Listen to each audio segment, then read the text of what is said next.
किसी एक मकसद का आंदोलन नहीं है, इस आंदोलन को पूरे समाज का सहारा है।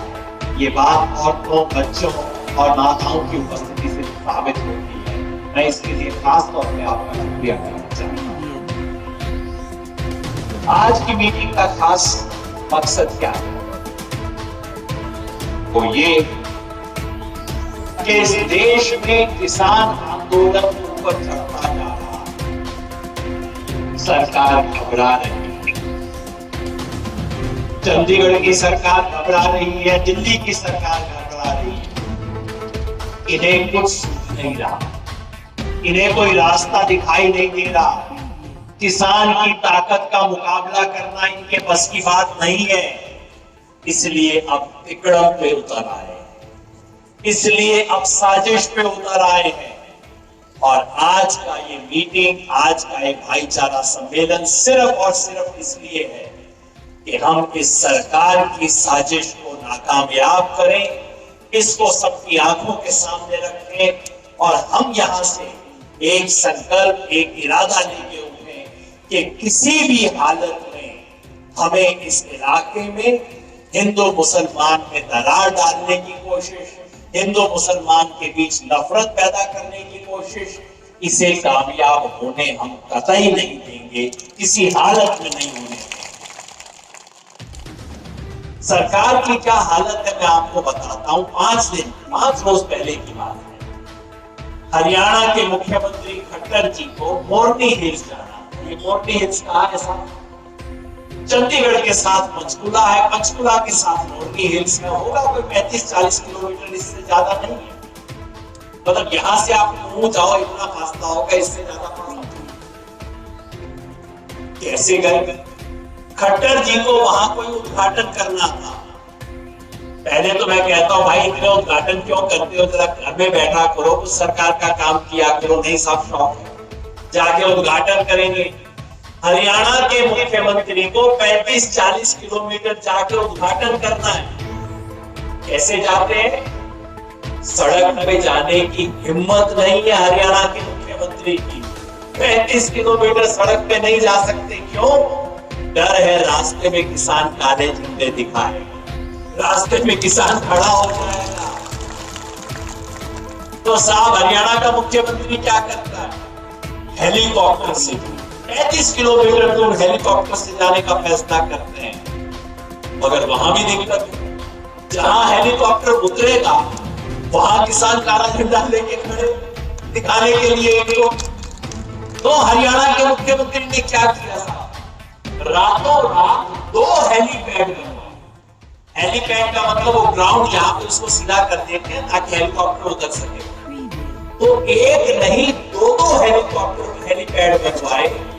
एक जहां के साथों को अखबार में शाया कर दिया कि यहां पे मुख्यमंत्री जी आएंगे, और दूसरा रातों रात चोरी छुपे एक दूसरा हेलीपैड 5 किलोमीटर दूर बनवाया, जहां पे जाके चोरी छुपे हरियाणा का मुख्यमंत्री उतरा।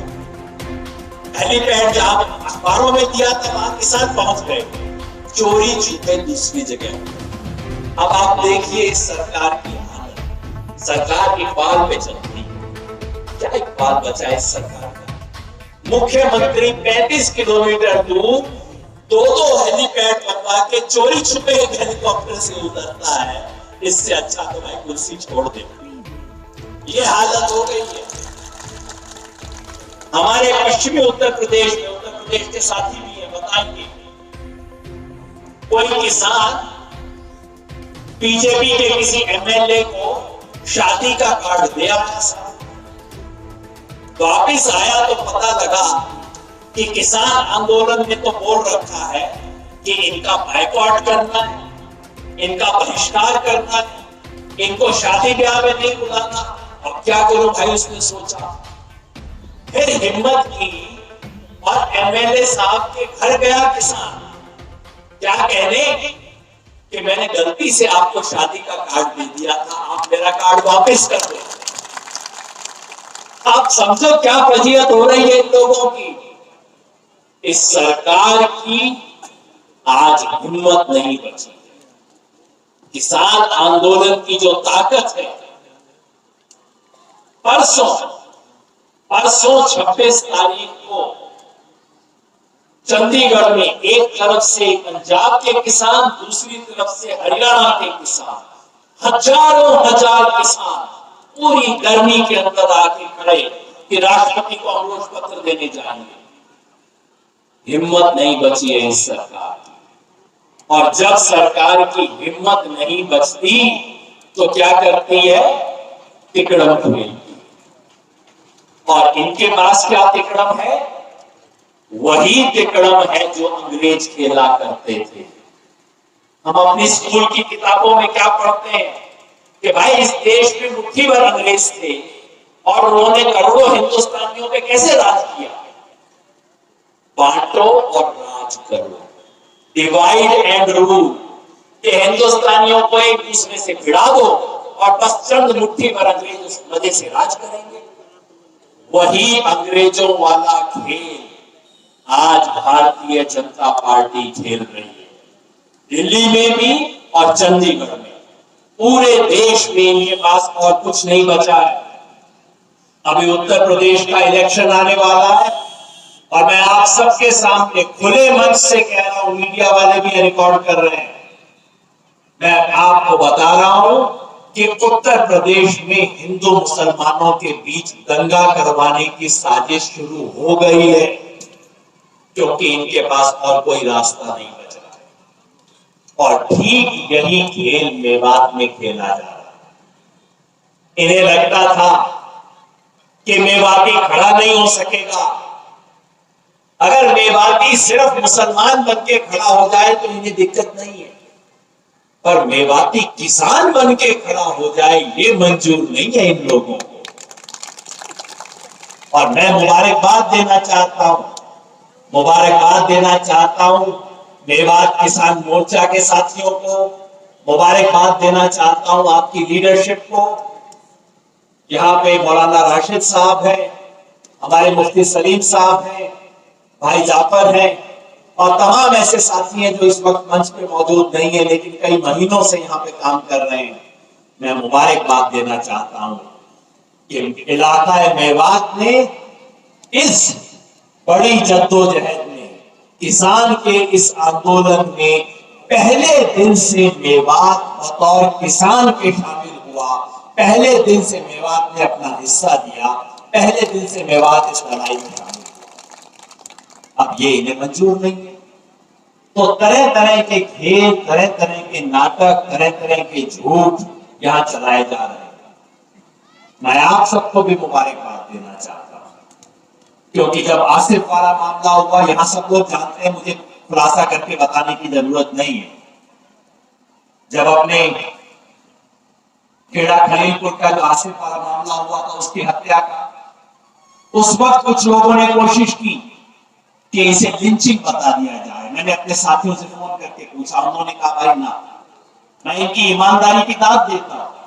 उन्होंने कहा ना जी, ये हिंदू मुसलमान का मामला नहीं है, इसके बारे में ऐसा कुछ नहीं बोलना चाहिए। दो लोगों का गांव में आपस में झगड़ा था, इसे हमें हिंदू मुसलमान नहीं बना। जहां मौत हुई हो वहां सब्र करके और ईमानदारी के तकाजे के साथ चलना आसान काम नहीं है, क्योंकि जहां मौत होती है वहां गुस्सा होता है, दुख होता है। लेकिन आसिफ वाले मामले में आपकी लीडरशिप ने कहा कि नहीं, ये हिंदू मुसलमान का मामला नहीं है, इसको हमें नहीं पढ़ा।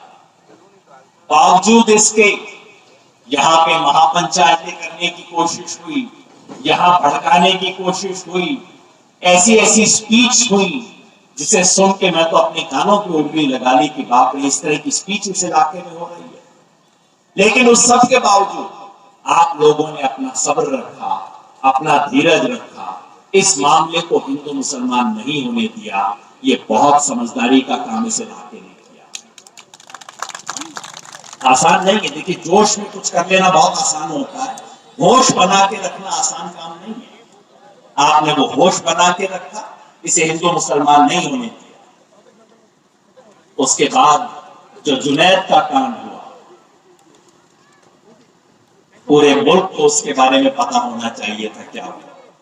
एक बिल्कुल बेकसूर लड़के को पुलिस थाने में ले जाके पीट पीट के ऐसी हालत कर दी कि वापस जब घर पहुंचा, और घर भी ऐसे नहीं पहुंचा 70,000 रुपए घर वालों से दिए, और उसके बाद जब घर पहुंचा तो जिंदा रहने के हालात में नहीं था। उस सवाल पे फिर उसे बिना हिंदू मुसलमान बनाए हमारे साथियों ने प्रोटेस्ट किया, जो प्रोटेस्ट करना बनता था उस सवाल पे। और उस मौके पे यहां किसान आंदोलन के साथियों को पकड़ा गया, किसान आंदोलन के साथियों को टारगेट किया गया, उन्हें चुन चुन के पकड़ के अंदर किया गया, दबाने के लिए, ये मैसेज देने के लिए कि हम किसान आंदोलन को बख्शेंगे नहीं। ऐसे में आपकी लीडरशिप ने फैसला किया कि अब इसका मुकाबला करने के लिए हम छोटी लकीर को मिटाने की कोशिश नहीं करेंगे। हम छोटी लकीर को छोटा करने का क्या तरीका है, उसे मिटाया नहीं जाता। उन्होंने कहा हम बड़ी लकीर खींचेंगे ताकि छोटी लकीर छोटी दिखाई। और आज का जो सम्मेलन है ये वही बड़ी लकीर है जो आपने खींची कि हम इस इलाके में हिंदू मुसलमान के बीच नफरत फैलाने की जो साजिश हो रही है उसका मुकाबला हम तमाम धर्मों के 36 बिरादरी के सभी लोगों को मंच पे बैठा के किसान मजदूर भाईचारा सम्मेलन करके करेंगे। हम तुम्हारी नफरत का जवाब नफरत से नहीं देंगे, हम तुम्हारी नफरत का जवाब इस देश को एक करके। आपने ये काम किया, इसके लिए खास तौर पे मुबारकबाद देता हूं। इस मंच पे संयुक्त किसान मोर्चा की तमाम लीडरशिप मौजूद है, नेशनल लीडरशिप मौजूद है, हरियाणा के सभी साथी यहाँ आए हैं, राजस्थान के साथी यहाँ पे आए हैं, उत्तर प्रदेश के साथी यहाँ पे आए हैं। इस मंच